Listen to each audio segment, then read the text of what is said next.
from Cedric. Oh! Are you kidding me? Impressionnant, n'est-ce pas?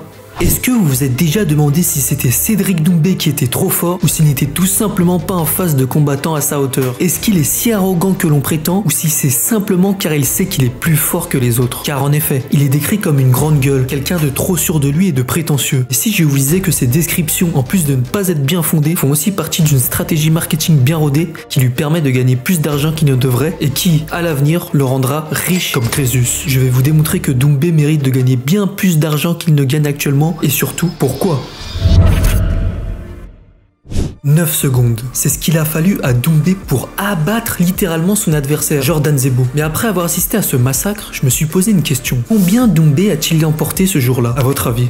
200 000 €. Oui, vous avez bien entendu. Et si on convertit la somme en secondes de combat, cela fait 22 000 € à la seconde. Mais ce n'est pas tout. Il a également gagné 20K pour un logo de marque affiché sur sa tenue, ainsi que 15K pour avoir affiché le logo de la marque El Nabil sur le matelas qu'il avait ramené en entrée, en guise de trash talk contre Zebo. D'où je sors ces chiffres? Eh bien, c'est son manager David Fouché qui l'a mentionné dans un podcast où il est interviewé. Certains pourraient donc être tout naturellement choqués qu'un simple sportif puisse toucher de pareilles sommes, d'autant plus pour seulement 9 secondes de spectacle. Mais si je vous disais qu'en réalité, ce n'est pas tant que ça. En effet, l'objectif de Cédric Doumbé est de remporter le tournoi du PFL, Professional Fighter League, une ligue américaine de MMA lancée en 2018 et offrant au vainqueur ultime la modique somme d'1 million de $, sans compter les primes et l'argent que lui générera son influence médiatique qui ne fait que croître. Car les combats ne sont pas sa seule source de rémunération. En tant que véritable star des sports de combat, il est en partenariat avec diverses marques comme Oli, El Nabil, Zelis ou encore Season, Gigafit, la boutique officielle NordVPN et même DAZN. Le mec est une machine à fric. On peut donc déduire assez facilement qu'il touche de grosses sommes d'argent pour promouvoir chacune de ses marques. Combien?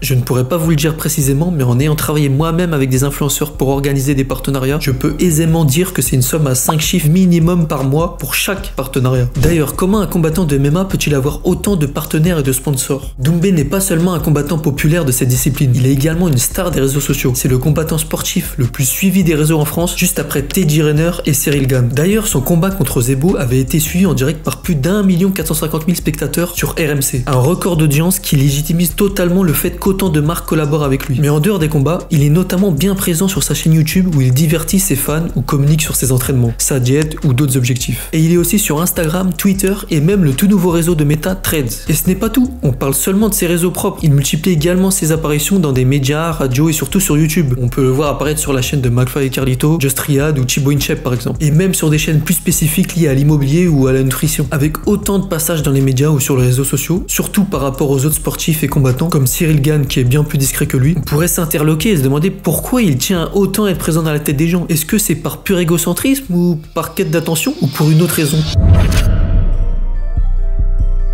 Dans une interview, Cédric dit avoir préféré signer au PFL alors que tout le monde l'attendait à combattre en UFC. Et cela pour une seule bonne raison, le cash. L'UFC lui proposait 20 000 $ et 20 000 $ de plus en cas de victoire, ce qui fait 7 fois moins que ce que lui proposait le PFL. Donc ce qu'on peut comprendre de son choix, c'est qu'il est pour l'instant plus intéressé par générer de l'argent rapidement plutôt que pour le prestige de combattre en UFC, qui est la ligue la plus réputée aujourd'hui. Sauf qu'il ne fait en aucun cas une croix définitive sur l'UFC. Cela ne rentre juste pas dans sa stratégie à court terme. Et d'ailleurs, il s'est beaucoup fait critiquer sur les réseaux en disant qu'il l'ouvrait beaucoup, en se vantant d'être le meilleur, et qu'il refuse d'aller là où il y a les plus grands combattants du monde comme Khamzat Chimaev, Conor McGregor ou Kamaru Usman. Et ce à quoi il a répondu? Alors, il y avait plusieurs raisons sur le choix du PFL. La raison sur laquelle on a décidé de communiquer, bien sûr, c'est l'aspect financier, qui est une des raisons.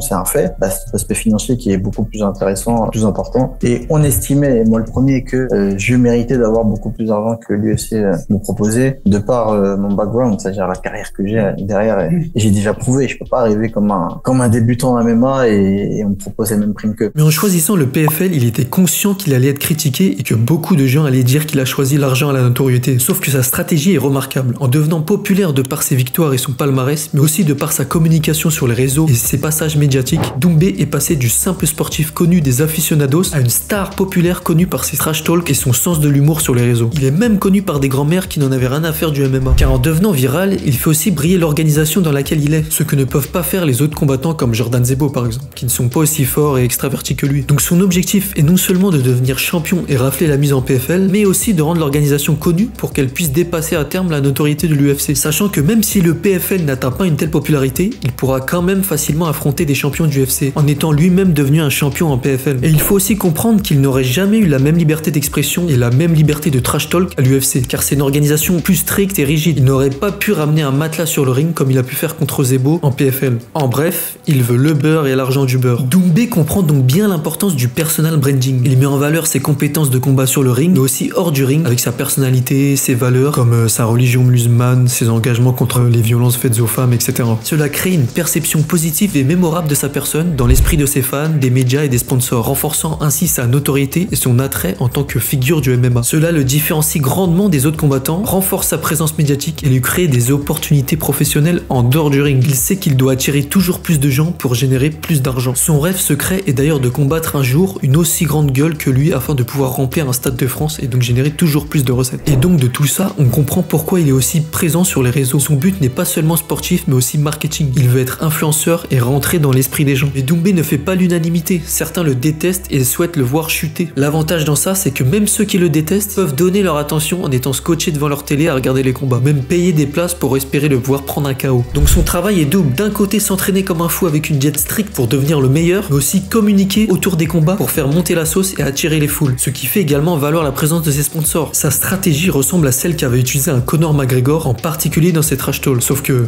Doumbé dit être meilleur que lui. Et là je vois Conor McGregor, mais moi aussi je peux le faire ça. Il a le trash talk, il gagne parfois, il perd parfois. Moi j'ai le trash talk et je ne fais que gagner.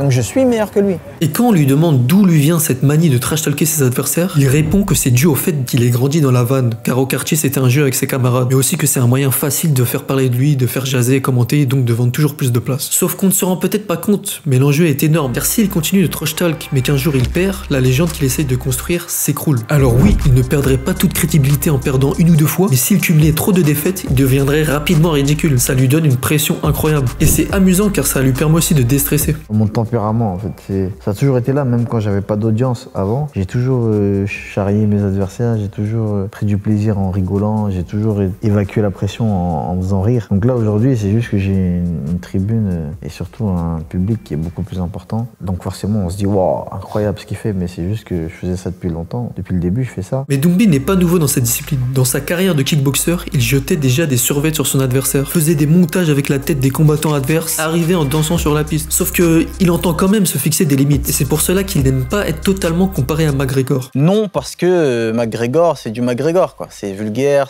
parfois c'est incohérent, ça attaque les religions, ça attaque la famille, etc. Et moi, c'est pas mon cas. Je pense qu'on a quand même réussi à discerner les deux façons de communiquer. Et clairement, je préfère de loin la mienne, qui reste quand même plus comique. De plus, même après les combats, il reste positif et bienveillant. Cela reste du jeu pour lui et rien de personnel. Malheureusement, il a connu la défaite cette année. On a tous vu la victoire de Baki le 7 mars contre Cédric. Enfin, est-ce qu'on peut vraiment appeler ça une victoire? Some confusion and a pause in the action from Cedric Doumbé. Talk about an anticlimax. Pour lui en tout cas, c'en est pas une. L'arbitre a décidé trop rapidement de mettre un terme au combat alors que Cédric voulait juste enlever l'épine qui le gênait. Et ça peut se comprendre, on n'a pas arrêté un combat si on a un problème physique, des douleurs musculaires et même des membres cassés. Ce genre de blessure c'est commun à la carrière de tout sportif. Bon, sauf si tu fais du ping-pong peut-être. Moi j'ai combattu avec 2 côtes cassées.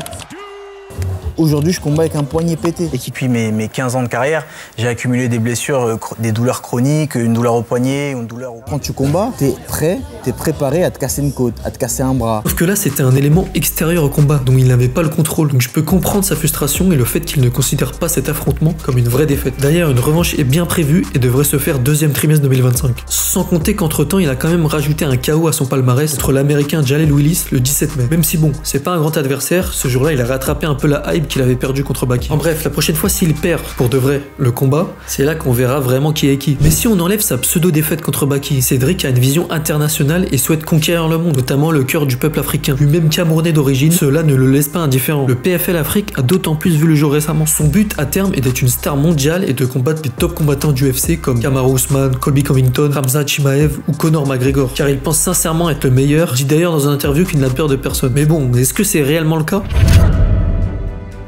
Avec tout ce qui a été mentionné, on pourrait facilement croire que Cédric est un fou, imbu de lui-même, se prenant pour un demi-dieu. Mais si je vous disais qu'en réalité, en renvoyant une image de quelqu'un d'arrogant, il est plutôt humble, ça pourrait paraître contradictoire. Il est de notoriété publique que Cédric Doumbé est quelqu'un de très humble. Je parle de moi à la troisième personne. Quel rapport j'ai avec l'humilité? Alors c'est pas ce qui saute aux yeux, hein, quand on m'entend, quand on me regarde, quand on me parle, c'est pas ce qui saute aux yeux. Par contre, je vous le garantis, je suis très humble. Je suis très humble parce que je sais d'où je viens, je sais où est ma place et surtout je sais où je veux aller, le niveau que je veux atteindre. De plus, il faut rappeler ses statistiques exceptionnelles, car en kickboxing, il avait gagné 45 de ses combats par KO sur 75 avec seulement 7 défaites. Et il n'a jamais été mis KO lui-même. C'est d'ailleurs assez fou car Doumbé mentionne s'entraîner sans coach depuis le début de sa carrière, ce qui n'est pas le cas des autres combattants par exemple. T'as toujours pas de coach là? Toujours pas de coach. Non, c'est vrai? Ouais, c'est vrai, pas de coach. Ouais. Et lui, le mec, il comprend pas. Qu'est-ce que non, pas de coach, non.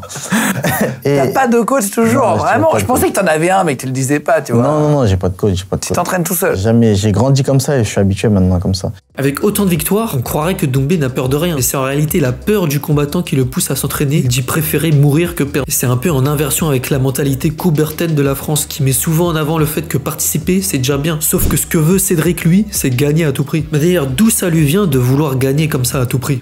Est-ce que c'est parce que tu sais, il y a plein de gens du métier que je reçois, ils ont quand même un dénominateur commun, c'est qu'ils ont un peu besoin d'amour, parce que jeunes, ils avaient envie d'affection encore plus que ce qu'ils ont eu. Et souvent, on veut faire ce métier pour ça. Mais tu sais que je me posais vraiment la question. J'en parlais encore la dernière fois. Je disais que parfois ça m'arrive de faire des introspections. Je me dis mais peut-être que le fait de vouloir prouver, je me suis dirigé vers un sport individuel, c'est peut-être parce que j'ai besoin d'attention, peut-être d'amour, de reconnaissance. De reconnaissance. Voilà, plus précisément. Ouais, c'est tu vois. plus ça. C'est pour ça, tu vois, de prouver que je suis le meilleur. Et c'est peut-être ça aussi mon slogan. Je suis le meilleur. C'est bon, on sait.